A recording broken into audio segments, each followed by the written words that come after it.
we are very honored and pleased to have with us Professor Rafal Pankowski from Poland. He's actually here for literally 1 day.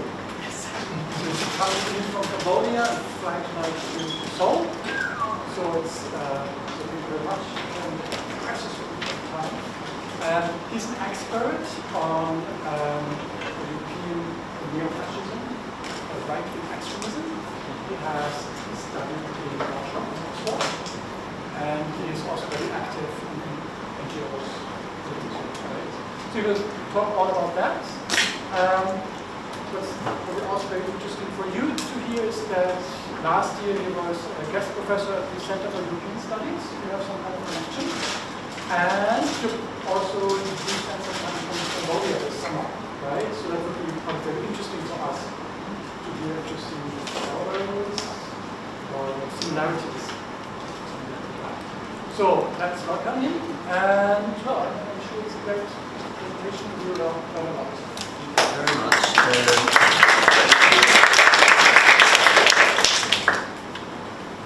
Thank you very much indeed for this kind introduction. Can you hear me okay now? I really appreciate this opportunity to be back in Bangkok, to be back at this wonderful university. I'm really happy and honored and very thankful to the organizers for this invitation. And please believe me, I didn't hesitate for a minute when I received the very kind invitation. I can tell you an anecdote, just to have a slow warm-up. I guess it has to be the second time in my life when I got a really interesting invitation and I pretended I hesitated. When Barack Obama was in Poland in 2011 for the very first time, I had a phone call on Friday afternoon from the US Embassy in Warsaw, and they said, "Mr. Pankowski, do you have any plans for tomorrow?" And I said, "Oh yes, I may be meeting with my friends, but why? Why are you asking?" And the lady was very polite, and she said, "Would you kindly possibly consider changing your plans? Because we would like to invite you to a meeting with President Obama." And I couldn't resist the joke, I admit. And I said, "I don't know, let me think, okay." And that is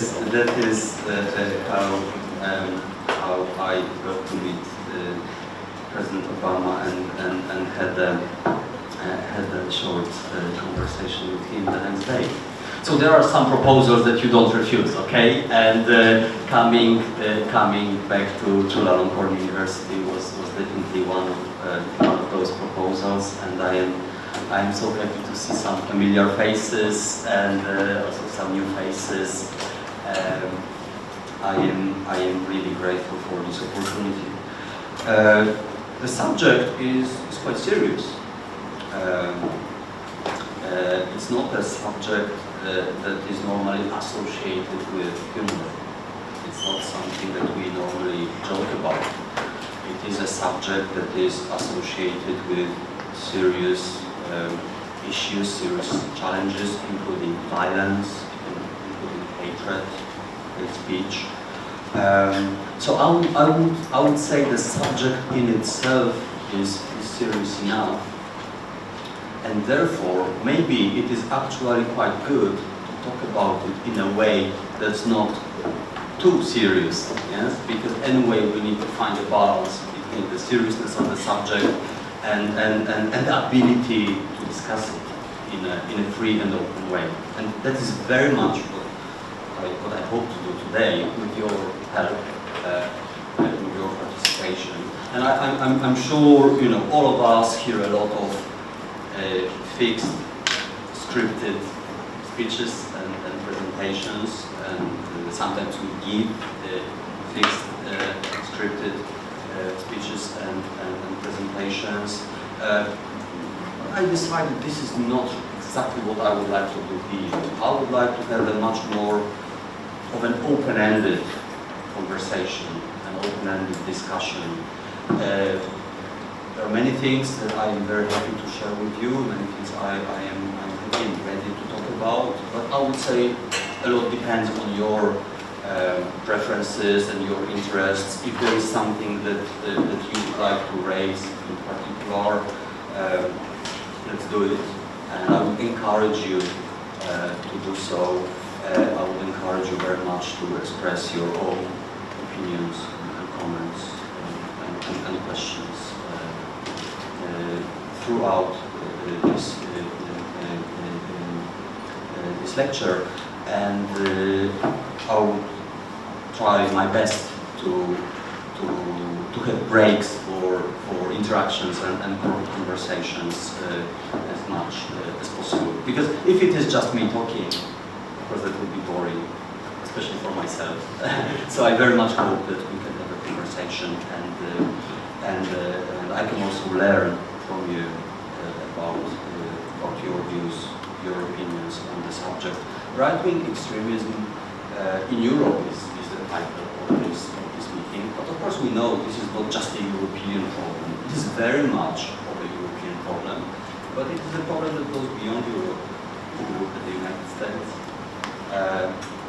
maybe Southeast Asia, we can find parallels and common challenges everywhere.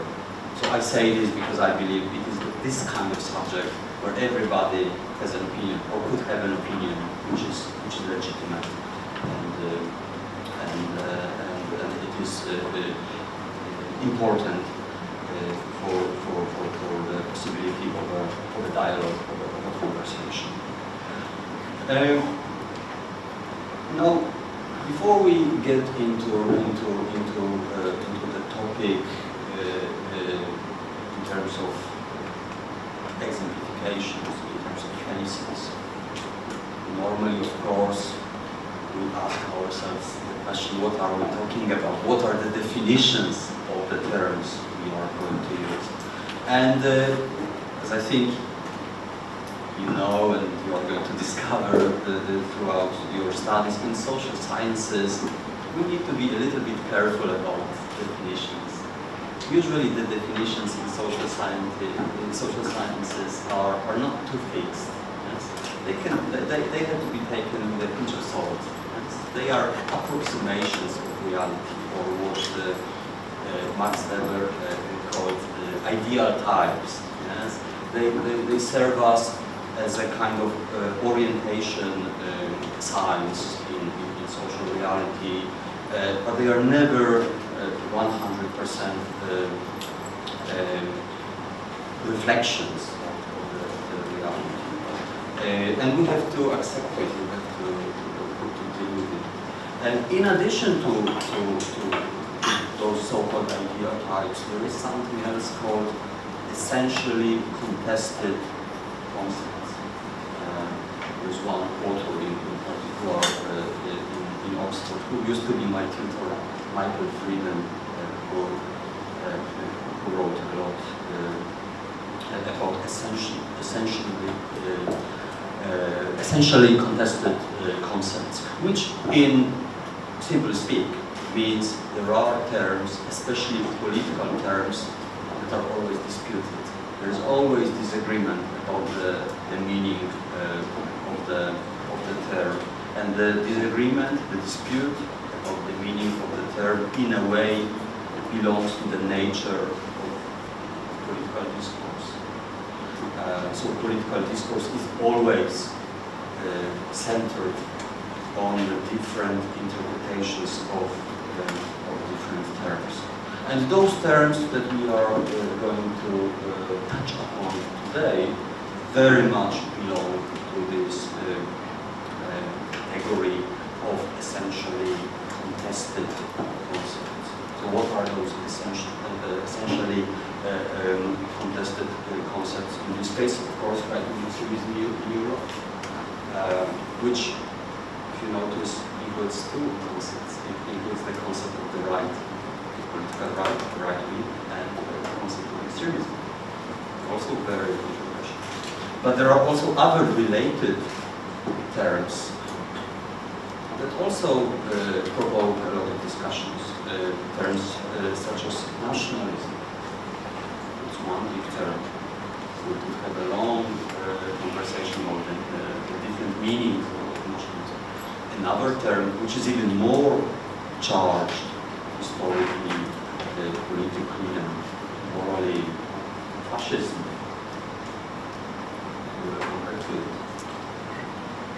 One more term, even broader, even more ambiguous, even less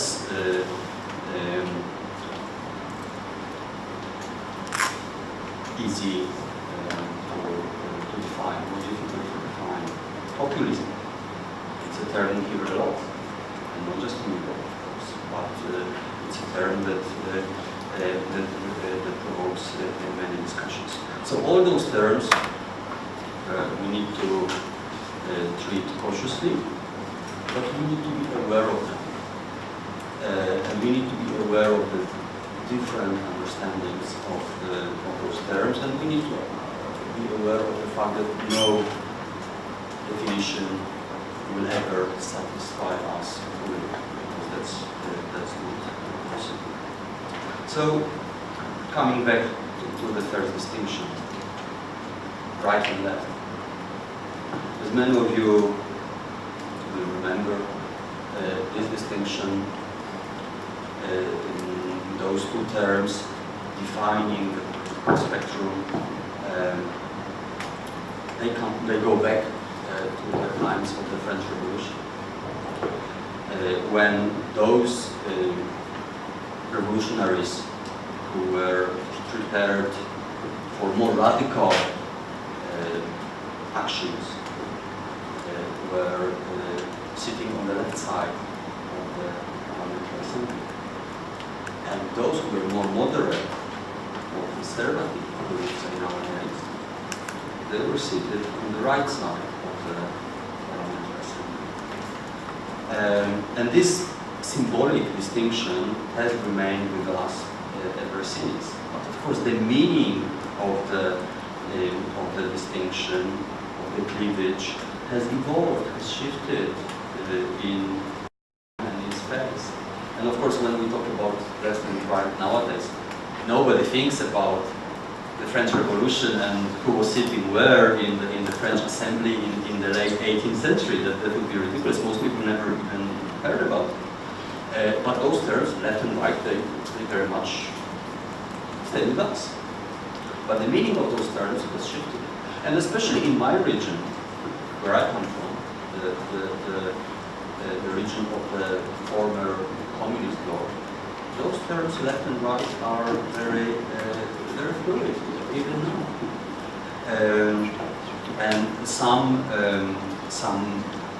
ideas and some policies that in the West are considered right-wing, in the east of Europe, they often belong to groups and political movements that call themselves left-wing, and vice versa. So there is a lot of confusion, a lot of ambiguity, if you like. But those terms still exist, and of course, in the broadest sense, the meaning that they got originally in France in the late 18th century is still relevant in the broadest possible sense. So the left-wing movements and ideas are sometimes referred to as progressive, and the right-wing ideas are referred to as conservative, as more aligned with the idea of social hierarchy, maybe more skeptic about the idea of democracy sometimes.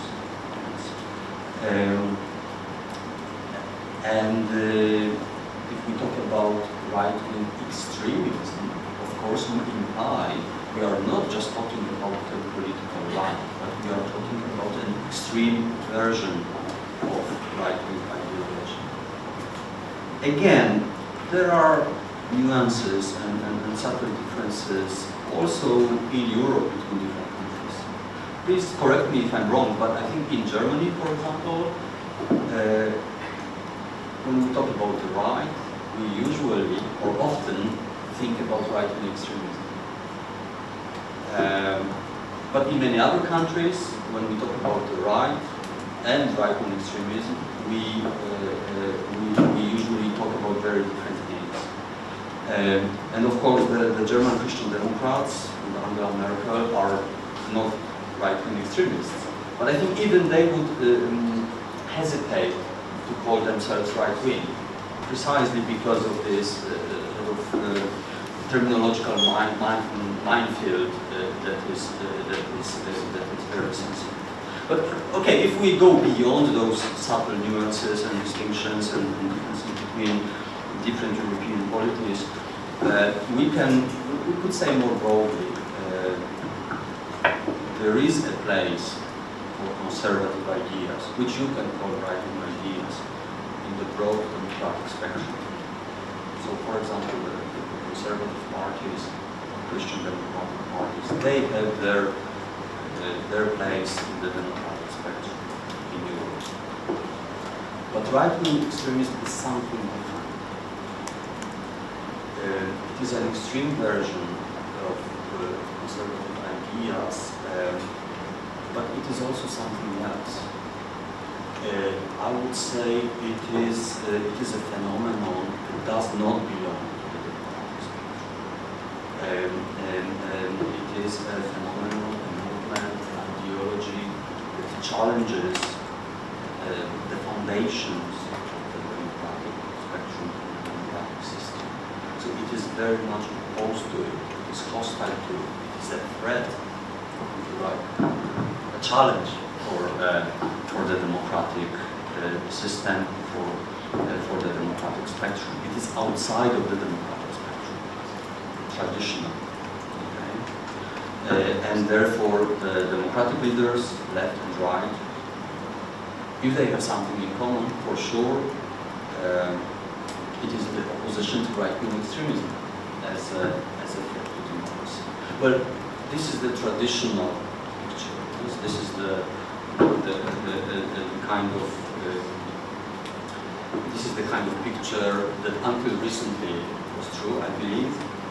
More recently, it also becomes complicated. Because I believe the distinction between the democratic spectrum and the anti-democratic spectrum, especially right-wing extremism, it is becoming blurred. So the distinction between the conservative democratic right on the one hand and the anti-democratic extremist movements, it is becoming increasingly difficult. It is becoming increasingly problematic. And I believe we will come back to this issue also when we watch the video that I hope to show you later today. But maybe just because this distinction is becoming more problematic, it is also becoming more important in our societies, in our politics. Okay, we will try to come back to it, but let me stress once again, just not to complicate things too much for starters, okay? I believe right-wing extremism is the kind of ideology that is fundamentally opposed to democracy, democratic values, that challenges and rejects democracy as a system and as a set of values, usually in the name of an extreme form of nationalism. Okay? Which brings us to the second term, which, like I said, is even broader. There is a whole library of literature about nationalism, different definitions of nationalism, different understandings of nationalism. In the English language literature, nationalism is basically a neutral term. It describes those movements and ideologies that focus on the idea of the nation without judging them. Some of those movements that are centered around the idea of the nation can be progressive, some of them can be conservative, can Some of them are democratic, some of them are not so democratic. But in academic literature in English, there is normally no value judgment attached to the term itself. Okay? Again, where I come from, it is a little different. In the case of Poland and maybe other countries in the region, when we actually talk about nationalism, we usually use it as a term to describe a phenomenon that is potentially dangerous. Why? I think it comes largely from the specific history of Central and Eastern Europe that is very much tainted by ethnic nationalism, by an aggressive form of nationalism, a form of nationalism which is directed against ethnic, religious, and other minorities. So it has played a very negative role in the history of Central and Eastern Europe. So I think in Central and Eastern Europe, when we talk about nationalism, we are more cautious, and we think nationalism as such is more of a negative term. But again, without going too deep for now into this vast library of definitions and interpretations of nationalism, I want to share with you one phrase that is paradoxical, but I think it is interesting and maybe provocative, but maybe also opening an interesting horizon when thinking about nationalism. It is a phrase coined by Ernest Gellner. I don't know if any of you might be familiar with his book under the title Nations and Nationalism. It's a small book, but very thought-provoking. I highly recommend it. And in this book, Gellner said, it is not nations that create nationalism, but it is nationalism that creates nations. So he took the concept upside down, if you know. And if you think about it, there's a lot of truth in that. If we look at the history of so many countries, so many nations, including countries in Europe, including Poland, including Germany, including other contemporary nation states, we will see that the nations did not exist in the same way that we are thinking of them now for much of the history until the modern times. In a way, the modern nation state is a creation of modernity. It is a concept that really became popular as a political idea in the 19th century. That's not so long ago. It's just 200 years ago.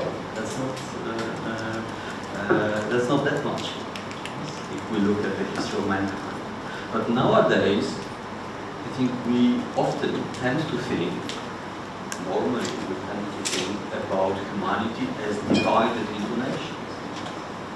I'm from Poland, you are from Thailand, he's from Germany. Yes? We think of humankind as composed of nations. It was not like that always. It is a relatively recent phenomenon.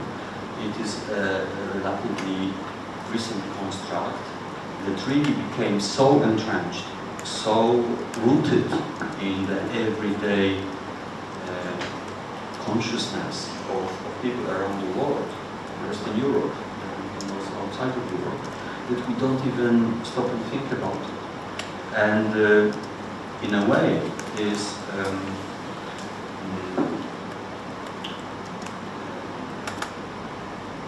popularity, almost universal popularity of the idea of the nation is also giving fuel to the political movements that focus on the idea of the nation as a normal, natural category, as a central focus of political life. It is good to problematize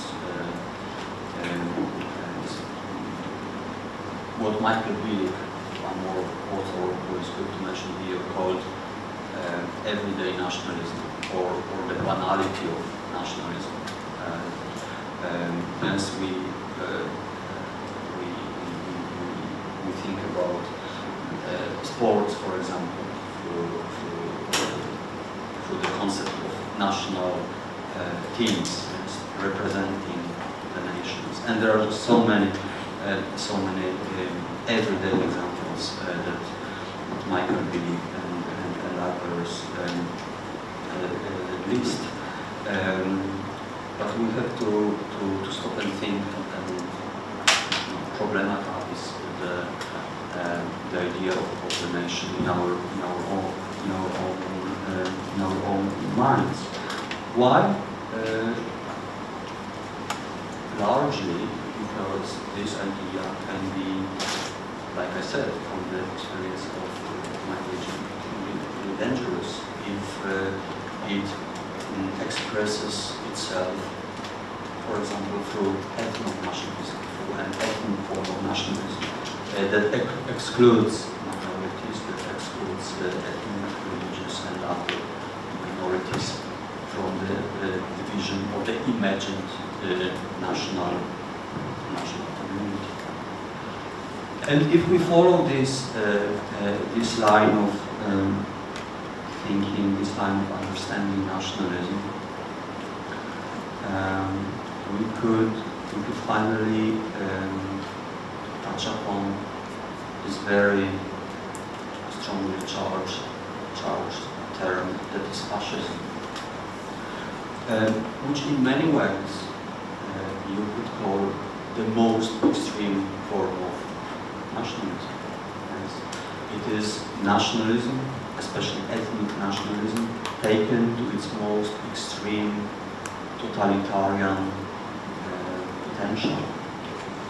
Again, it is an ideology that is focused on the most radical form of exclusion of minorities, national, religious, but also political, also ideological minority groups. Believe it or not, there are many definitions of fascism. There are many definitions of fascism. There is a lot of disagreement about what fascism actually means.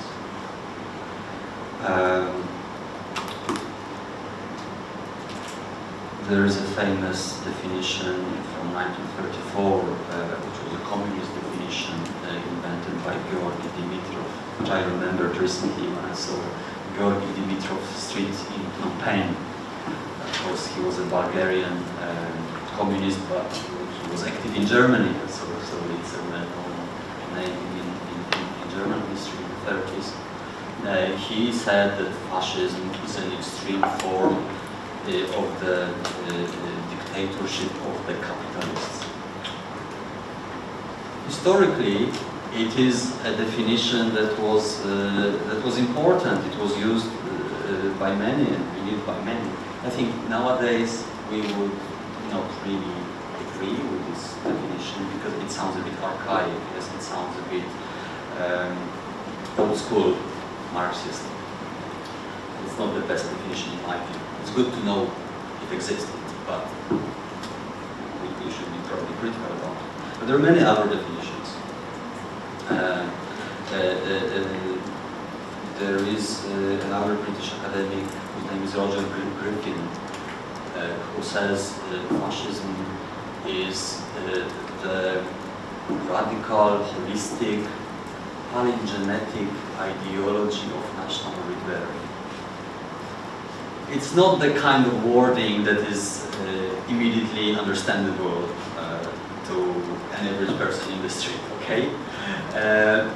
But it actually means something rather simple. Yes, it points to this aspect of fascist ideology which is all about the rebirth of the nation through a kind of apocalyptic event, through violence, in fact. And I think this definition is a little more convincing than the definition of Dimitrov. But by all means, it's not the only one. And guess what? I thought I could create my own definition of fascism. And I wrote a small book about it, which was published in Poland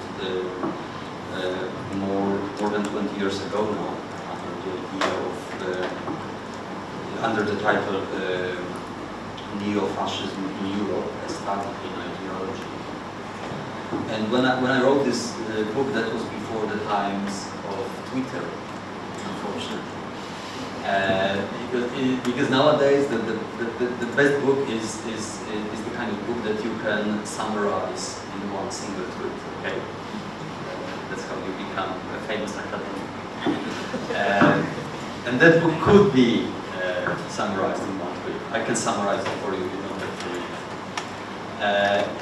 I proposed my own definition of fascism as the politics of total cultural homogeneity. It's one of many possible definitions, but I think it's the best one. What I tried to say is basically what we already alluded to. So an extreme form of nationalism, understood as a vision of a uniform national culture.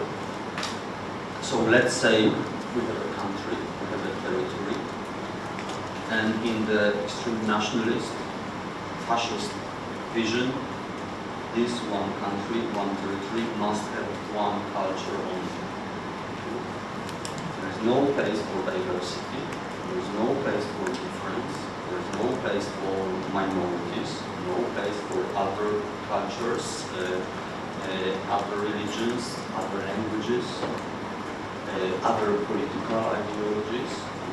It's a totalitarian vision. It is a vision of a total cultural homogeneity.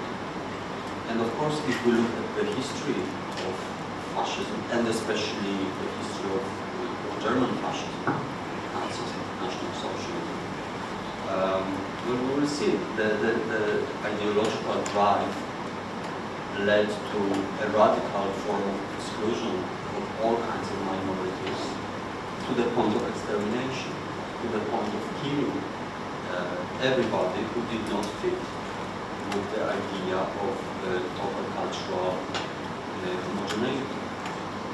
The Jewish minority was among the main victims of Nazi ideology, racially motivated discrimination and hatred. Also other minorities such as the Roma, also the gay people, also some of the religious minorities, they were also persecuted under the Nazis, and many of them died. And of course,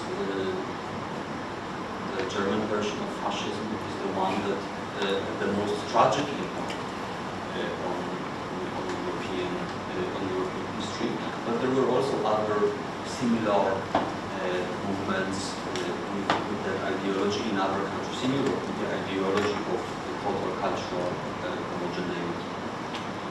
And I'm afraid some similar movements exist in Europe and beyond Europe today as well.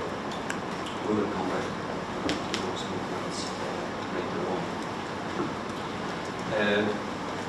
But, you know, few of those contemporary political groups, political leaders, political activists would happily call themselves fascists or neo-fascists. precisely because of this tragic legacy of fascism, especially German fascism. There are some people who say, oh yes, we are fascists, full stop. But not many. But there are many who espouse, promote similar ideas, similar ideologies, a similar vision, which is not very far from the idea of total cultural homogeneity, without using the self-description of fascism. And you know, we have to call them something. Sometimes we call them right-wing extremists, yes, when they are clearly opposed to democracy. But many of those movements, and I think this is important, many of those movements don't declare their opposition to democracy as such. They use democracy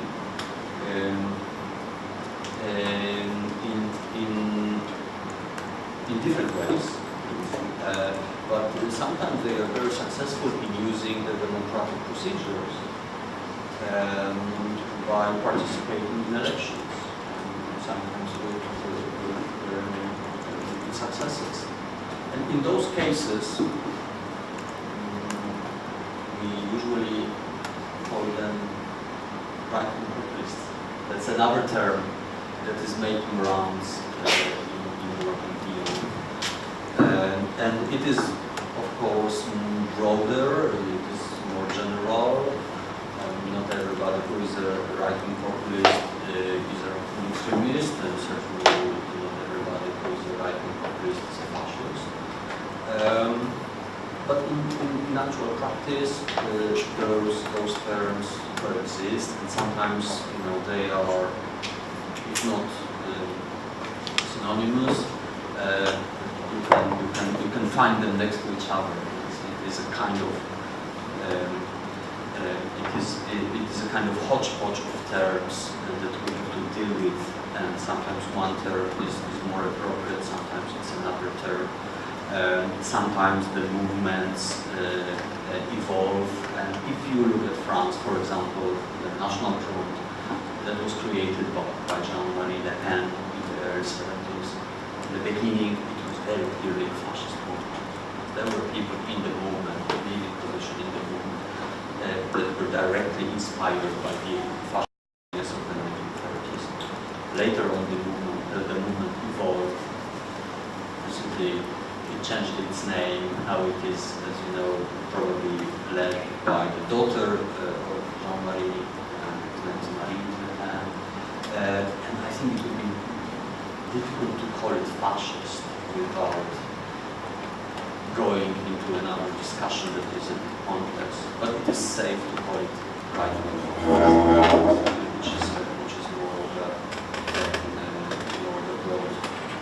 more of a broad term.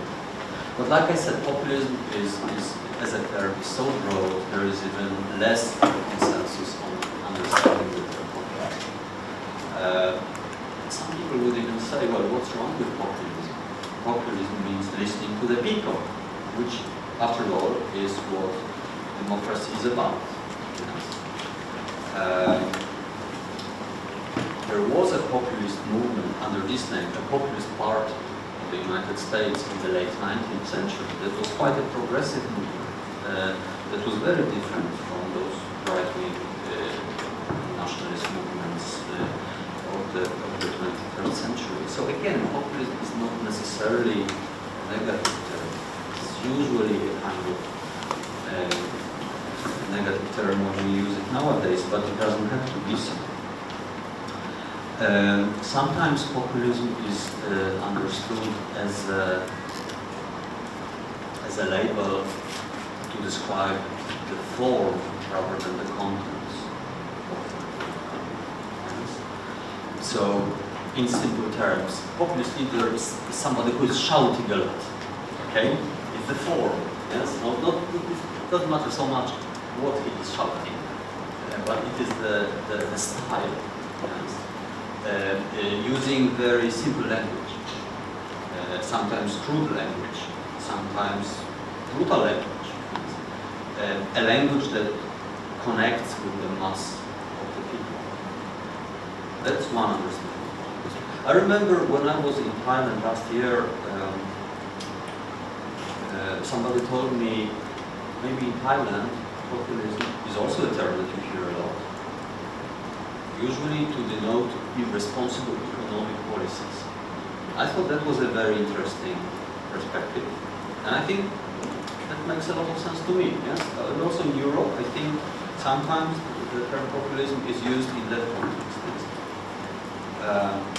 So we will call a populist a leader who promises something that's not necessarily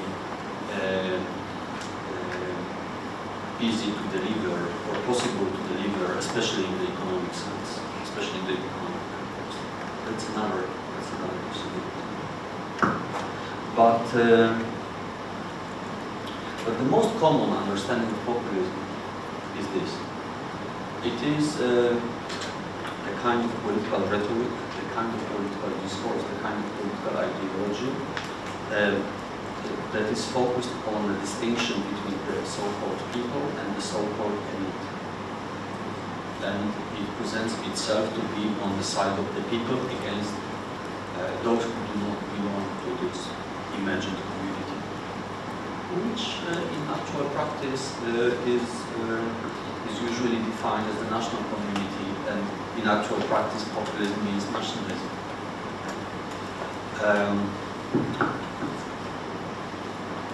But this is the kind of rhetoric that is, of course, very widespread in European politics, and not just European politics. And of course, Donald Trump would be the most obvious example of a successful populist leader.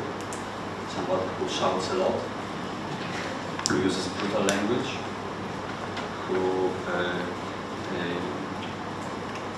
is successful at presenting himself as a man of the people against the elites, despite being a millionaire. But I think there's something else, and that is the style. And again, somebody might say I am trivializing some serious issues, but like I said in the beginning, I think we need to have a distance sometimes, and maybe the distance helps us also to understand some things a little better. So I would say one of the important things about the populist appeal of Donald Trump, but also some other leaders, is his haircut. Yeah. Doesn't seem obvious. I agree. But you will agree, you will accept that Donald Trump's haircut is a bit peculiar. It stands out. It's part of his personal brand, if you like. There is a Dutch politician who made his name as an anti-Muslim campaigner. Wilders is his name. And he's a populist leader that is a little less successful recently, but he used to be a very influential politician of the populist wave in the Netherlands. And I remember attending an academic seminar in Amsterdam about populism, right-wing populism, and we discussed this Dutch case. And I asked this cheeky question to the Dutch presenter about the haircut of the leader. And he said, he was very much surprised. And he said, "Oh, thank you so much for asking me this question. I believe it is very important. Nobody asked me this question before. If you look at Geert Wilders' haircut, it's a bit like Donald Trump. It's blonde. And the Dutch friend of mine said, yes, he actually used his haircut as his personal brand that made him different from all the other politicians. And when you try to present yourself as different from all the other members of the political elite, having a funny haircut can actually help you. Okay? this is maybe a trivial example, but I think it says something about populism as a style, not just as an ideology. I can give you another story. There is a book under the title Populism, a well-known book written by Paul Taggart, which basically gives this population gives this definition of populism. Excuse me, that I already mentioned. Populism as an ideology that constructs the distinction between the people and the elite. Okay? But he also quoted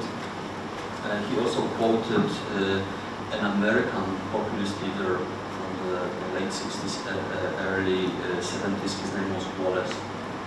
He was asked, this American politician was asked, what is populism in your opinion? You are described as a populist. What is populism to you? And he gave this answer. Populism, for me, is catch up with everything. Very strange. Not a political answer at all. Okay? But when I got this book and I had to write a review for the International Journal of Sociology, I thought, this is a great quote. And I built my review around it, as you know, using Bourdieu and the politics of taste, and Stuart Hall, cultural studies theory. So I wrote a review starting from this quote about populism as not just a political movement, but also a kind of cultural style. And many years later, I met Paul Taggart. Actually, it was the same seminar in Amsterdam I already mentioned. And I said, well, Paul Taggart, you are the author of this book. I read your book many years ago. It was wonderful. I wrote a review, and this quote from George Wallace, catch up on everything, that's fantastic.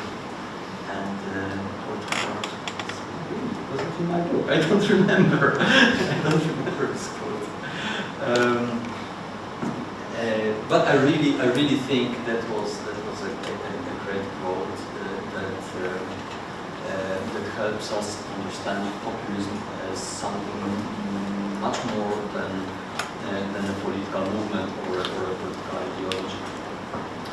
And 1 or 2 years after this conversation with Paul Taggart, I was again thinking about this semi-serious definition of populism. Yes, catch up on everything is the kind of taste, yes, of everyday American food. Yes, it's what average people in America eat. Whatever they eat, they will catch up on it. Yes, and this is this is part of the identity of average Americans, especially in the South, in the southern states. And I was in Montgomery, Alabama, which is a small town, but historically important. You know, the history of Martin Luther King and his rights movement. I went into a local museum, and they had a T-shirt with a list of things typical for the local identity of Alabama, like country music, like you name it. And one of the things on the T-shirt was, guess what? Catch up on everything. I was speechless. I was puzzled. I thought, oh my God, this is the quote that I was thinking about. And that helped me understand where the phrase came from.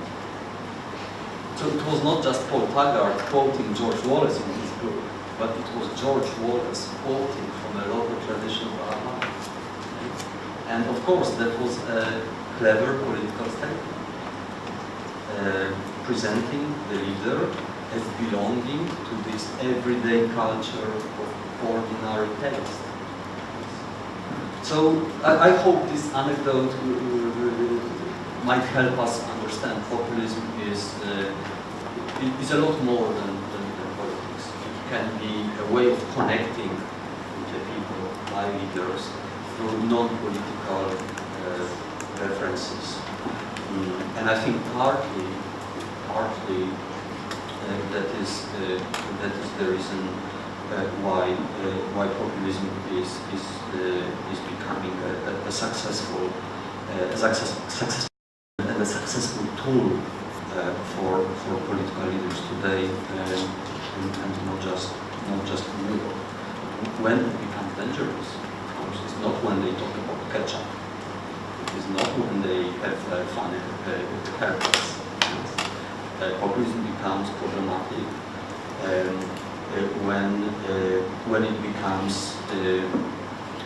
connected with radical forms of exclusion, with radical forms of nationalism, and when it is influenced by the kind of political discourse that used to be reserved for right-wing extremists. So it is a certain paradox we can talk about. On the one hand, populism is a very democratic form of connecting with the mass of the people, and it can also be influenced by an anti-democratic exclusionary ideology that is opposed to the very fundamental, very important democratic values. And so this is the kind of paradox that we see in America today, that we see in Europe today, and possibly in other regions. Okay, I'm looking at the watch. Are there any comments or questions at this stage? Of course, we just touched upon many different things, so we could have a long conversation about each of those different terms. But it's good. We could and we should have a conversation, because none of those definitions is complete. None of those terms have a fixed meaning. Yes, please go ahead. Just to ask you to speak up, please. Just speak up. Speak up. Oh, well, sorry. I thought that was already too loud, and I tried to limit my volume. I will try to improve. Thank you. I will try not to be a populist who shouts too loud, but I have to find a balance. So thank you for this remark. Please. You were saying that the nation is the creation of the 19th century. Can you give us a little bit more, like what gave the rise of this, necessity of creating the nation in this century, like the major one at least? Oh dear. Okay, thank you very much. Thank you very much. That is definitely an important question that, as you can imagine, is debated a lot. But I would say there are two main schools of thought, broadly speaking. One is the school represented by the author I quoted, Ernest Gellner, but also others. And you could call them the modernists or the constructivists in terms of interpreting the spread of the idea of the nation in the 19th century and later.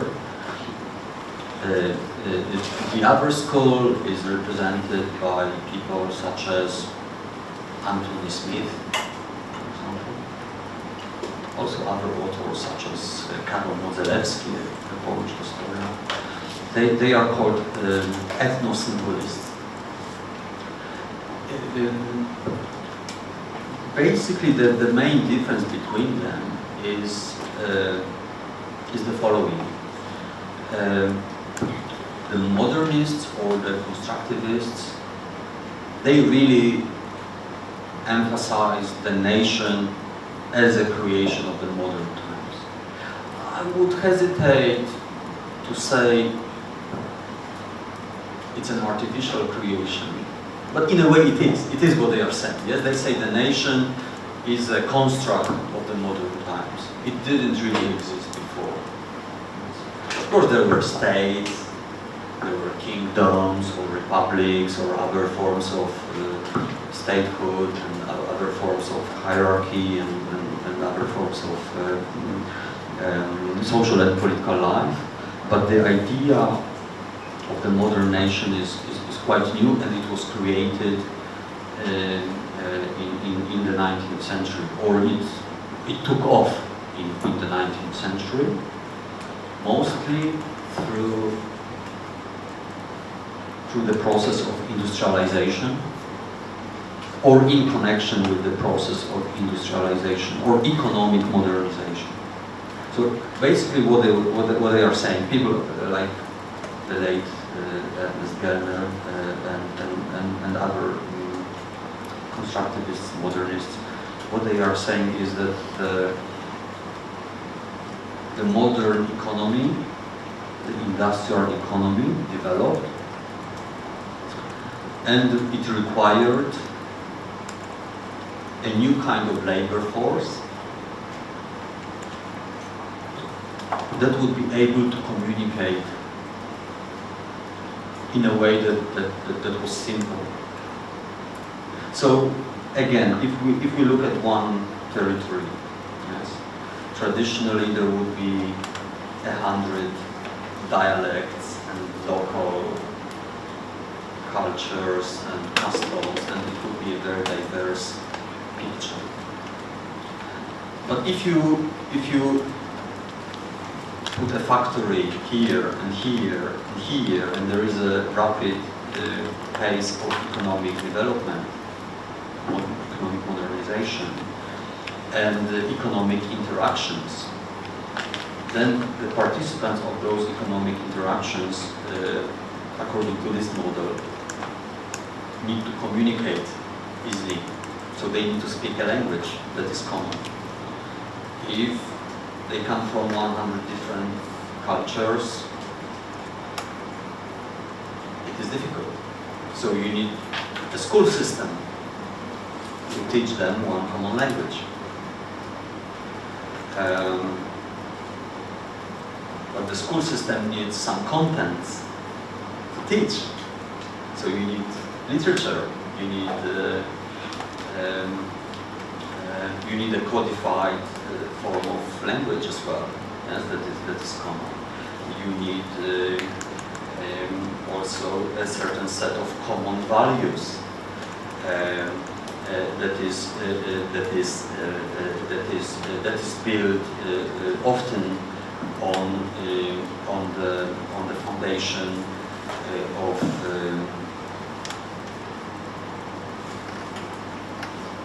the modern nation, the idea of the modern nation. Of course, this kind of nationalism that results from economic modernization does not automatically have to be hostile to any form of cultural difference. Does not automatically lead to discrimination or extermination. But according to Gellner and other authors that we call modernists or constructivists, this element of industrialization and economic modernization goes hand in hand with the nationalization of society. And nationalization of society is not just something that happens by itself, but importantly, it happens through state policy and through the activity of national movements.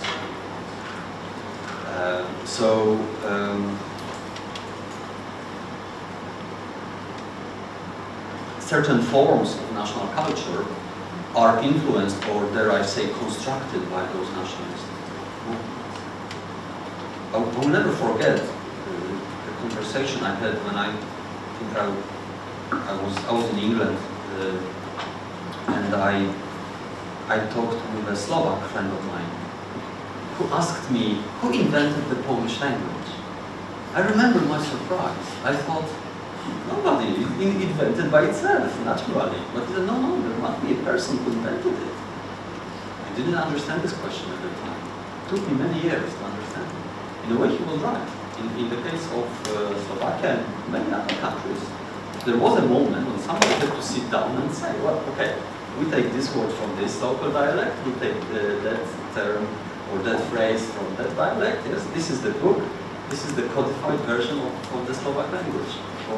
But of course in Polish history it was not so very different. There was also another person, his name was Lindle, who also wrote the first dictionary of the Polish language on the basis, of course, of the language and dialects that existed previously, yes. But that is an example, yes? So there is a political decision to create, to build national culture on the basis of already existing elements of culture. Okay? Sorry, I don't forget, please bear with me, yes? Let me just mention something about the other school, the ethno-symbolists.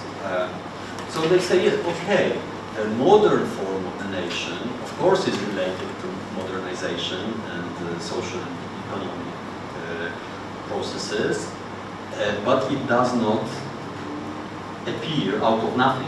Yeah? So they say, okay, there is an element of political decision here, and somebody sits down and writes a dictionary, and then maybe this dictionary is used in schools in a certain territory.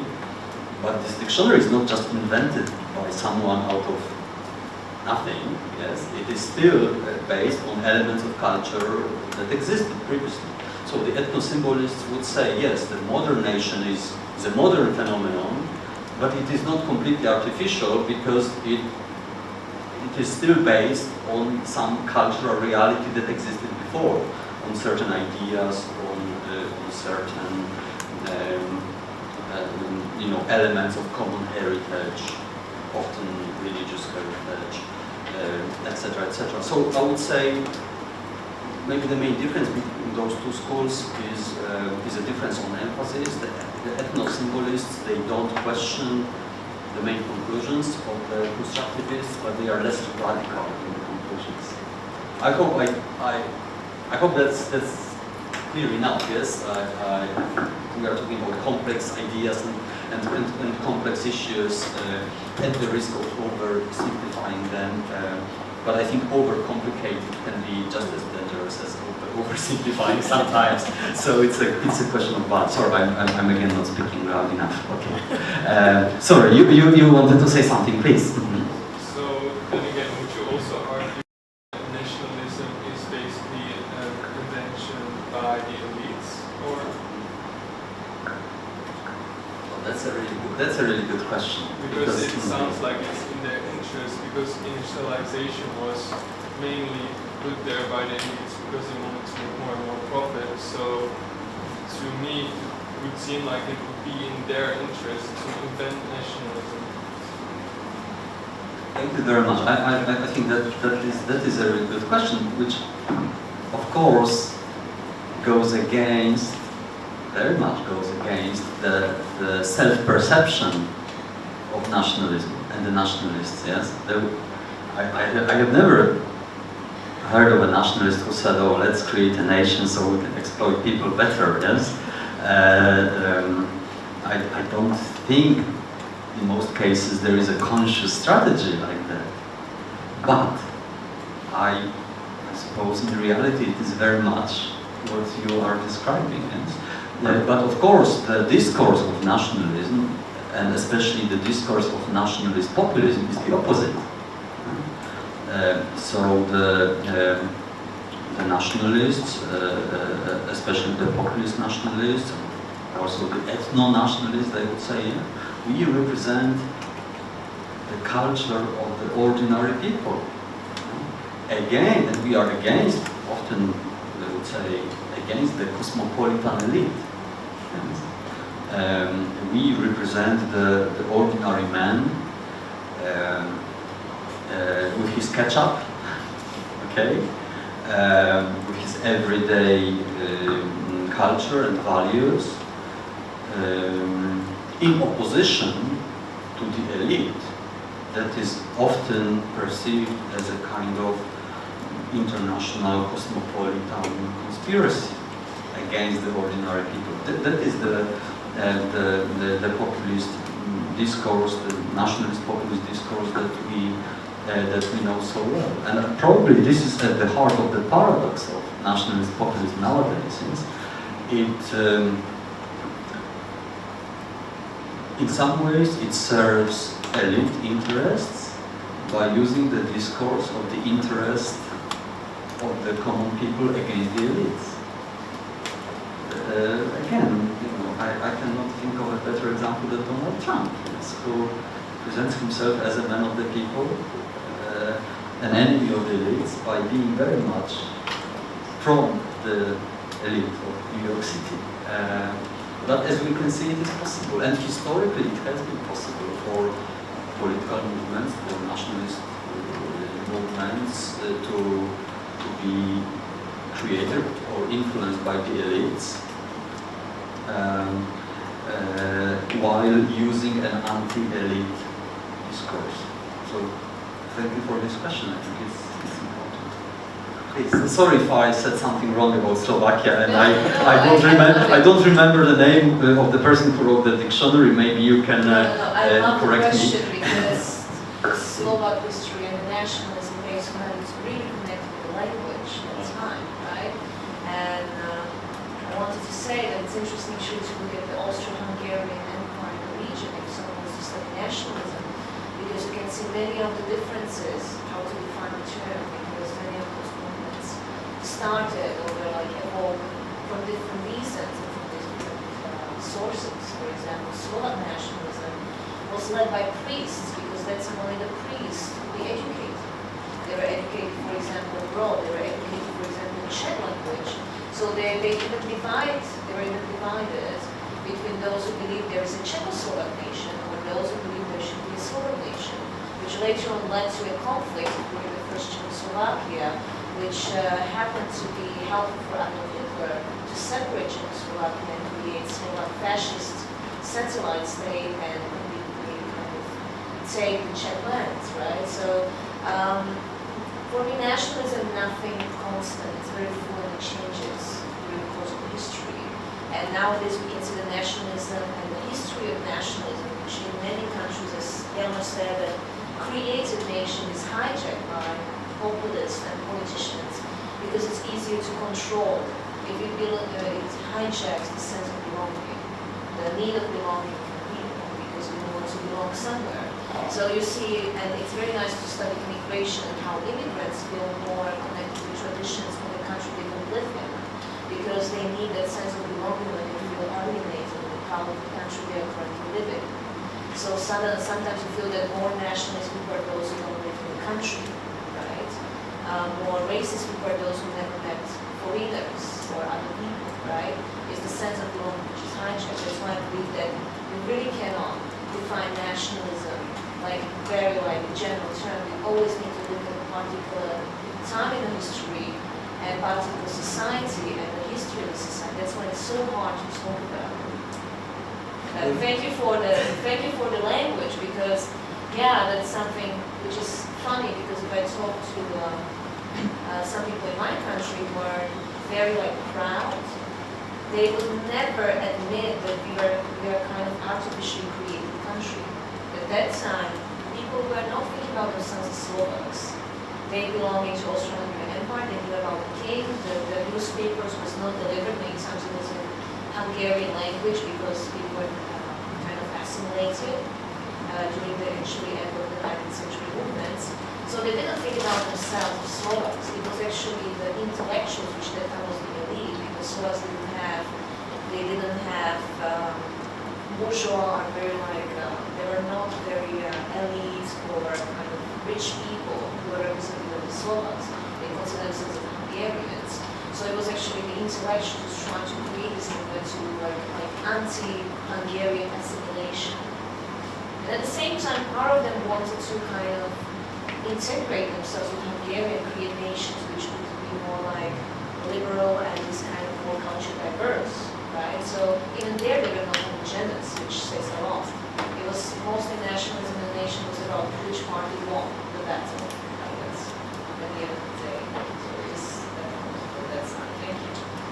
Thank you very much indeed, and I really appreciate the example of Slovakia, which in a way I think could be used as a kind of window to the broader problematic of nationalism in Central and Eastern Europe. Again, I hesitate to say those nations were created artificially, because I think that would be taking it too far. But, like you said, the so-called national consciousness is not eternal. It did not exist until a certain point in time, and you know, even in the 20th century, in Poland, when there was a census of the population that tried to define the population in national terms, there was a big percentage of the inhabitants of Poland in the 20th century who, when they were asked about their nationality or ethnicity, depending how you translate this term in English, narodowość in Polish, they said, oh, local. They didn't say Polish, they didn't say Ukrainian or Slovak or whatever. They said local. They did not define themselves in national terms. And I think in a way that was very normal for hundreds of years, and not just in the region of Central Europe. It was normal for people and for communities not to define themselves in national terms, because those national categories are modern categories, which are in many cases imposed from above on the community or on the individual. Before we go into other topics, let me mention, since that seems to have provoked some interest. Let me mention one more example, which is one of my favorite examples, showing how those categories can be problematic in the context of European history, especially Central European history. There were three brothers in the first half of the 20th century, living in Eastern Europe. Well, all of them were born in the territory of what at that time was the Russian Empire, the western side of the Russian Empire. Ivanovsky was their family name. Each of them became a famous, respected writer, intellectual, and a political leader. They all had the same father and the same mother, raised in the same household, but each of them went in a different way and joined a different national movement. And one of them nowadays is known as a famous Polish intellectual. One of them is known as a famous Lithuanian intellectual, and one of them is a famous Belarusian intellectual and leader. Yes. According to the simplistic nationalistic vision of humankind, that's impossible, okay? Because we are born as Polish or Slovak or German or whatever, and we die as Polish, Slovak, German, and whatever, depending on who were our parents. But the case of the Ivanovsky family shows that's not like that. Yes, and in the history of Central and Eastern Europe, there was a moment when those national categories were very much fluid, like you said. Yes? In some cases, they can be fluid even now, or maybe they can be more fluid again in the 21st century. Who knows? With postmodernity. Etc. But that's another discussion.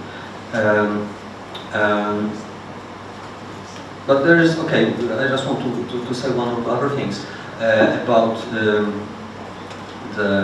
emergence of national identity. Has anybody here visited the Siam Museum in Bangkok? Yes, at least some of you. If you haven't visited, I would highly recommend. It's one of the best museums I have ever been to when it comes to this issue, when it comes to showing how national identity is forged through different social, cultural, and also political processes. Yes, and it's not for me to tell you about the history of Thailand because you know it much better, of course. But I think if you go to that museum, you will see that some of the processes that we know from Central and Eastern Europe are parallels in Southeast Asia, sometimes around the same times. Yes, and how Thai national identity was constructed and reconstructed on the basis of existing elements of culture and heritage. I have to say that was really a fascinating discovery to me, and the parallels are often striking. Okay, one last point on the idea of the construction of identity, which is really important in a way. We talked about nationalism that creates the nation, but there is one other thing that is related, where I think the process is similar. We could also talk about racism that constructs the race, and you have to stop me at some point. I wrote my PhD on this topic, so I can go on and on about how race is constructed. But I think it is not so very different, in fact, which is also paradoxical, because we often think the idea of race is very obvious, and it is biologically rooted. Yes? What can be more obvious than the difference between black and white? We think it is a biological difference. In fact, it is not. And it is also the kind of category, the kind of label that changed over time, over centuries, and over space. If you look at ancient Egypt, the understanding of the cultural associations of skin pigmentation were different, and then they changed, and they changed again. And there is a long history of colonialism, of course, that influenced the perceptions of so-called blackness and so-called whiteness. There is a long history that we can sum up as the history of fluidity of those categories. And nowadays, when social scientists talk about race, they usually write about race. They write the word race in inverted commas, showing a distance to the term. So race is a socially constructed phenomenon. It is a construct. It is not an element of objective biological reality, despite the common misconceptions, or despite the common interpretation of race as rooted in objective reality. Okay, it is probably a good idea to have a short break now. I really appreciate all the comments. I hope we can come back to this discussion later on. But like I said, I also hope to move on to some other topics. But I'm thankful for the conversation so far, and I would like to encourage you to continue in 2, 3, 4 minutes. Okay, thank you.